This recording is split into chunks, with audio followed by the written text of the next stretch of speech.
ಮತ್ತೊಂದು ದಾಖಲೆಗೆ ಸಜ್ಜಾಯಿತು ಮಂಡ್ಯದ ಕೆಆರ್ಎಸ್ ಜಲಾಶಯ. ಸತತ 5 ತಿಂಗಳಿನಿಂದ ಭರ್ತಿಯಾಗಿದೆ ಕೆಆರ್ಎಸ್ ಜಲಾಶಯ. ಜೂನ್ನಿಂದಲೂ ಗರಿಷ್ಠ ನೀರಿನ ಮಟ್ಟ ಕಾಯ್ದುಕೊಂಡಿದೆ ಕೆಆರ್ಎಸ್. ಇತಿಹಾಸದಲ್ಲೇ ಮೊದಲ ಬಾರಿಗೆ ಜೂನ್ನಲ್ಲಿ ಭರ್ತಿಯಾಗಿದ್ದಂತಹ ಜಲಾಶಯ.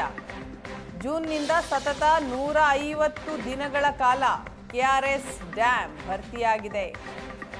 ತಮಿಳುನಾಡಿಗೂ ನಿಗದಿತ ಕೋಟಾಗಿಂತ 130 ಟಿಎಂಸಿ ಹೆಚ್ಚುವರಿ ನೀರು ರಿಲೀಸ್ ಆಗಿದೆ. ನಿರಂತರ ಮಳೆ ಹಿನ್ನೆಲೆ ಕಾವೇರಿ ಕೊಳ್ಳದಲ್ಲಿ ಭಾರೀ ಪ್ರಮಾಣದಲ್ಲಿ ನೀರು ಸಂಗ್ರಹ ಇದೆ. ಈ ಬಾರಿ ಬೇಸಿಗೆಯ ವೇಳೆ ಬೆಂಗಳೂರಿಗೆ ಕಾವೇರಿ ನೀರಿನ ಸಮಸ್ಯೆ ಕಾಡೋದಿಲ್ವಂತೆ. ಕಾವೇರಿ ಜಲಾನಯನ ಪ್ರದೇಶದಲ್ಲಿ ಬೇಸಿಗೆ ಬೆಳೆಗೂ ಕೂಡ ನೀರು ಸಿಗೋದು ಫಿಕ್ಸ್.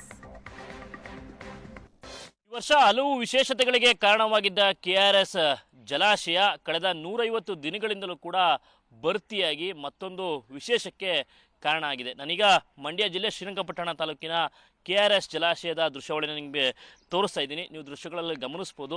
ಸಂಪೂರ್ಣ ಭರ್ತಿಯ ಮಟ್ಟವನ್ನು ಈ ಜಲಾಶಯ ಸದ್ಯ ಹೊಂದಿರತಕ್ಕಂಥದ್ದು. ಕಳೆದ 150 ದಿನಗಳಿಂದಲೂ ಕೂಡ ಇದೇ ರೀತಿಯಾದಂಥ ಭರ್ತಿಯ ಮಟ್ಟ ಈ ಜಲಾಶಯದಲ್ಲಿ ಇದೆ. ಯಾಕಂತ ಹೇಳಿದ್ರೆ ಕಾವೇರಿ ಜಲಾನಯನ ಪ್ರದೇಶದಲ್ಲಿ ಈ ಬಾರಿ ವರುಣನ ಕೃಪೆಯಿಂದಾಗಿ ಒಂದು ಉತ್ತಮವಾದಂಥ ಮಳೆಯಾಗಿತ್ತು. ಸಾಕಷ್ಟು ಪ್ರಮಾಣದ ನೀರು ಕೆಆರ್ಎಸ್ ಜಲಾಶಯಕ್ಕೆ ಹರಿದು ಬಂದು ಜೂನ್ನಲ್ಲೇ ಕೆಆರ್ಎಸ್ ಜಲಾಶಯ ಸಂಪೂರ್ಣವಾಗಿ ಭರ್ತಿಯಾಗಿ ಡ್ಯಾಮ್ ಇತಿಹಾಸದಲ್ಲೇ ಒಂದು ಹೊಸ ದಾಖಲೆಯನ್ನು ಬರೆದಿತ್ತು. ಅದರ ಜೊತೆಗೆ ಈ ಬಾರಿ ಕಳೆದ 150 ದಿನಗಳಿಂದ ಅಂದರೆ ಬರೋಬ್ಬರಿ 4-5 ತಿಂಗಳಿಂದ ಕೆಆರ್ಎಸ್ ಜಲಾಶಯ ಸಂಪೂರ್ಣವಾಗಿ ಭರ್ತಿಯಾಗಿ ಬರ್ತಾ ಇರ್ತಕ್ಕಂಥದ್ದು ಅದೊಂದು ಮತ್ತೊಂದು ವಿಶೇಷತೆಗೆ ಕಾರಣ ಆಗಿದೆ. ಆ ಕಾರಣಕ್ಕಾಗಿ ರೈತರಲ್ಲೂ ಕೂಡ ಸಂತಸ ಮನೆ ಮಾಡಿರ್ತಕ್ಕಂಥದ್ದು.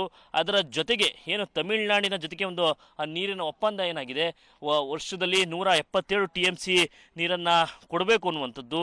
ಈ ಬಾರಿ ನವೆಂಬರ್ ಅಂತ್ಯಕ್ಕೆ ಕೊಡಬೇಕಾದಂಥ ನೀರನ್ನು ಕೂಡ ಕೊಟ್ಟು ಹೆಚ್ಚುವರಿಯಾಗಿ 130 TMC ನೀರನ್ನು ಈಗಾಗಲೇ ಹರಿದು ಬಿಡಲಾಗಿರ್ತಕ್ಕಂಥದ್ದು.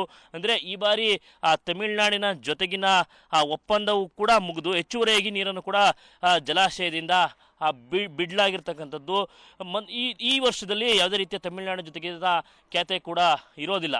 ಜೊತೆಗೆ ಬೇಸಿಗೆ ಬೆಳೆಗೇನು ನೀರಿನ ಅವಶ್ಯಕತೆ ಇತ್ತು, ಅದು ಕೂಡ ಈ ಬಾರಿ ಸಂಪೂರ್ಣವಾಗಿ ಪೂರೈಸುವಂಥ ವಾತಾವರಣಗಳು ಕೂಡ ಡ್ಯಾಮ್ನಲ್ಲಿ ಇರ್ತಕ್ಕಂಥದ್ದು. ಅಷ್ಟರ ಮಟ್ಟಿಗೆ ಡ್ಯಾಮ್ ಸಂಪೂರ್ಣವಾಗಿ ಭರ್ತಿಯಾಗಿದೆ. ಕಳೆದ 150 ದಿನಗಳಿಂದಲೂ ಕೂಡ ಡ್ಯಾಮ್ನಲ್ಲಿ ಸಂಪೂರ್ಣವಾಗಿ ನೀರು ತುಂಬಿದ್ದು ರೈತರಲ್ಲಿ ಒಂದು ರೀತಿ ಸಂತಸ ಕೂಡ ಮನೆ ಮಾಡಿರ್ತಕ್ಕಂಥದ್ದು.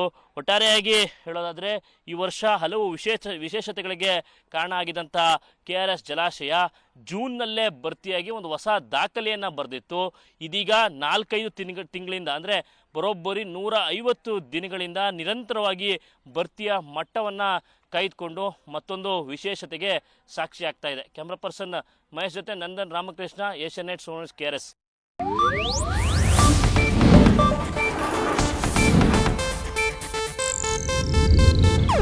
ಇದು ಏಷ್ಯಾನೆಟ್ ನ್ಯೂಸ್ ನೆಟ್ವರ್ಕ್ ಪ್ರಸ್ತುತಿ.